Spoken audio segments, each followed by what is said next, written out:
देवा पांडुरंगा, तोंडाशी आलेला घास काढून घेऊ नको, अशीच विनंती आता आपण ईश्वरापाशी करू शकतो. कारण अर्ध जास्त महाराष्ट्र तर ह्या पावसानं होरपळून गेलेला आहे आणि कित्येक शेतकऱ्यांचा तोंडाचा घास हा संपूर्ण पाण्यासोबत वाहून गेलेला आहे.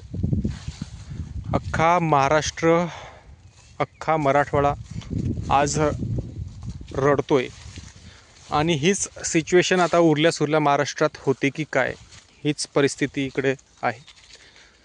आता हा विदर्भातला प्लॉट आहे. विदर्भात तशीच सिच्युएशन आपल्याला पाहायला मिळत आहे.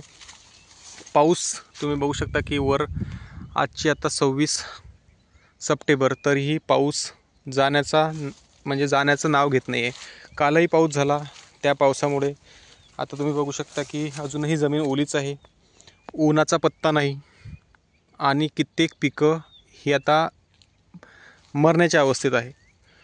सोयाबीनचंही तसंच आहे. 8-10 दिवसामध्ये काढणीच्या वेळेला जर पाऊस गेला तर हे पीक टिकेल. तुरीचंही तसंच आहे. तुरीला निचरा होणारी जमीन पाहिजेत. जर पाऊसच एवढा आहे तर कितीही निचरा असलेली जमीन असून काही उपयोगाची नाही आहे. कपाशीचे खाली 10-10, 20-20 बोंड खराब झालेले आहे, अक्षरशः खराब, भयानकता आहे. मका असो, पावसाच्या सोबत हवेचा एवढा मोठा वेग होता की मका अक्षरशः झोपला. काय करावं शेतकऱ्यांना काही समजत नाही.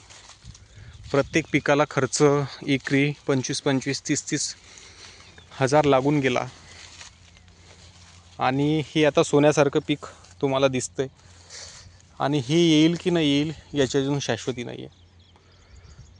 वास्तविक पाहिलं तर आपल्याला माहिती आहे की जून ते सप्टेंबर 4च महिन्याचा पावसाळा आहे आणि त्याच्यामध्येही आपल्याला सगळं दूर माहिती आहे की विदर्भ, मराठवाडा इकडे पावसाचं प्रमाण हे कमी असतं.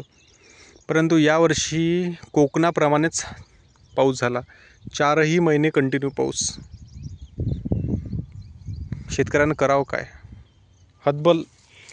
जे नाही ते पेरलं, जसं नाही तसं या पिकाला जीव लावला. सोन्यासारखं पीक हातात दिसतंय, परंतु वरती आभाळ फाटतं की काय, हीच परिस्थिती आहे. आणि आपल्याला माहिती आहे की 75% तर सगळ्यांचेच नुकसान झालेले आहे. राहिलं सुरलेलं जे राहिलं आहे त्याही लोकांचं किंवा त्याही शेतकऱ्यांचं तसंच होते की काय. आता जाता जाता म्हणजे आता परतीचा पाऊस जेव्हा हा जाईल तेव्हा काय करतो, भयानक स्थिती इकडे आलेली आहे. एवढंच बोलू शकतो.